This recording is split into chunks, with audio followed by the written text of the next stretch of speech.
So today I'm going to be talking about different financial systems, giving my opinion of the reset and my opinion of these things called NESARA, GESARA. So most of this is an opinion piece, and this is not financial advice that I am giving anybody, and I don't claim to be an expert. So trust your own judgment with what I'm going to say. Anyway, the Palais Royal Initiative report basically talks about raising the global standing of the SDRs and calls for the IMF to work with the private sector to be more involved in private transactions. And in my last video, I had already described what SDRs are, the fact that they're issued by the IMF, and the fact that the interest rate is also controlled by the IMF. So I don't really look at this as as entities respecting privacy. And mentions with the advent of cryptocurrencies, there may be another way. So the private sector can work with central banks to create a digital SDR as a unit of account and store of value. So in order to combat cryptocurrencies and probably as well paper cash, they want to create a digital SDR, which is one of the many things that could happen considering the US dollar is the global reserve currency. So SWIFT stands for Society for Worldwide Interbank Financial Telecommunication and was founded in Brussels in 1973. So anyway, here, what SWIFT is it's a network that doesn't actually transfer funds themselves, but it sends the payment orders between institutions and accounts, and it uses SWIFT codes to do so.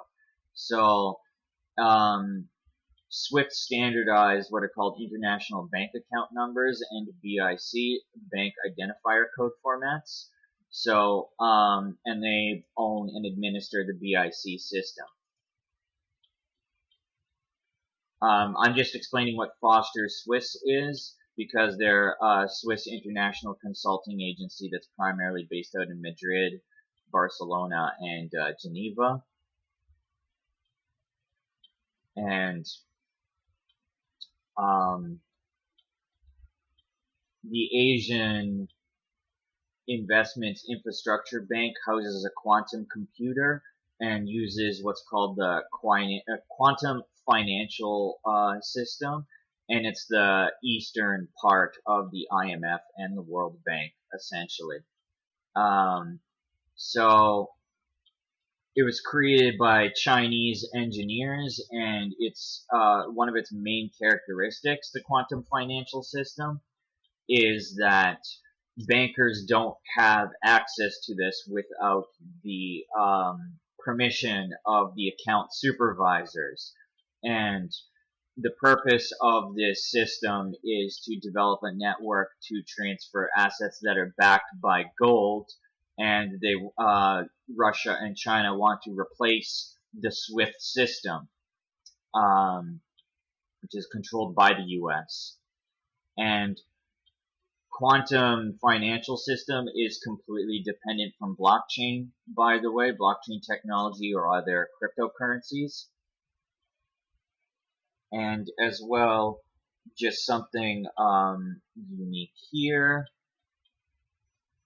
is that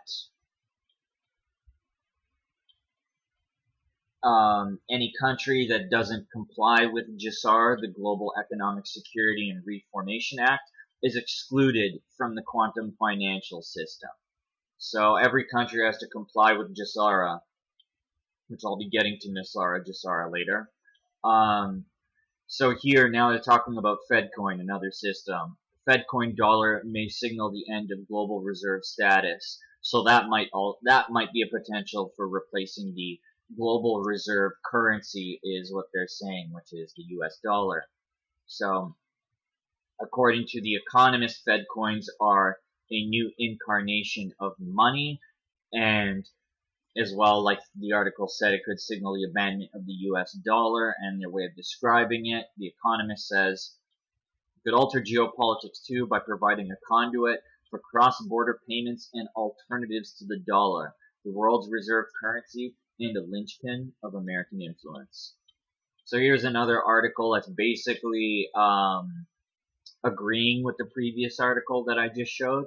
So central bank digital currencies, or CBDCs, are in development through major banks all around the world, which I was just saying, but some other banks are the People's Banks of China, European Bank, and the Bank of England. And the Federal Reserve wants to take measures to ensure that they're in the leading position for the CBDCs, essentially. That's what they want to do. It's the Federal Reserve's game. They want to be the leader for the CBDCs, but I don't know if that will be the case in future. We'll see. So Currency Works is a financial technology company that's developing digital currencies as well, assets and NFTs. So NFTs are non-fungible tokens, so they're a unit on they're a unit on the blockchain network in itself, and they basically are a digital asset that represent photos, video, audio, and other digital files.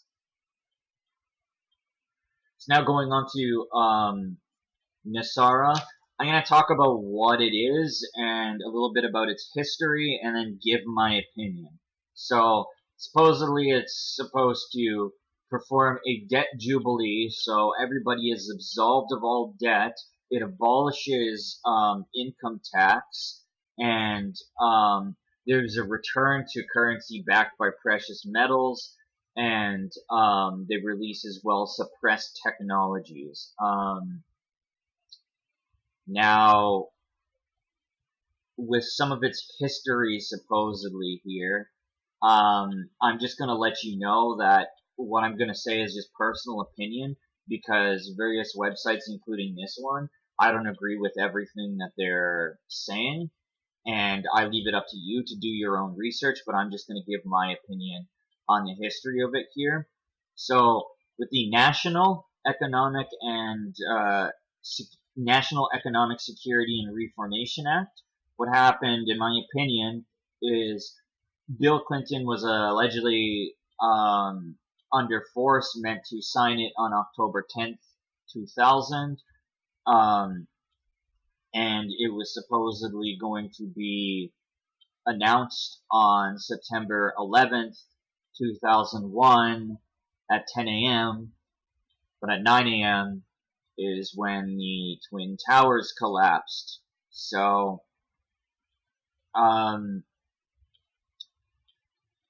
just giving my opinion here is that the elites construct their plans via problem, reaction, and solution. So they're trying to create an answer to various problems actually that were put forth, such as, say, the printing of money and fiat currency. But when something sounds too good to be true, then it probably is. And I always first and foremost trust my intuition here, and I don't rely on a savior to come and save me. And secondly,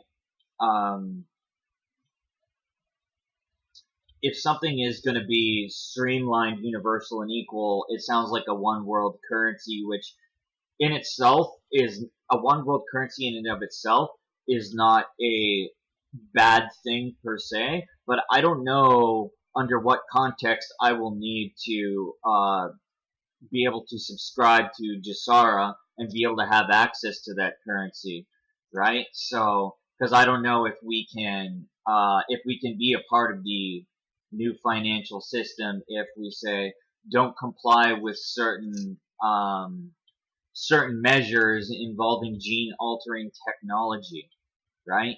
So the world is ruled through dualities, right? Like with the political spectrum, the left and right wing are just two wings of the same bird, two different sides of the same coin, and that's exactly what I think the quantum financial system is versus the fiat system. It's the false prophet versus the Antichrist. Basically, both suck, and I'm not having it with either.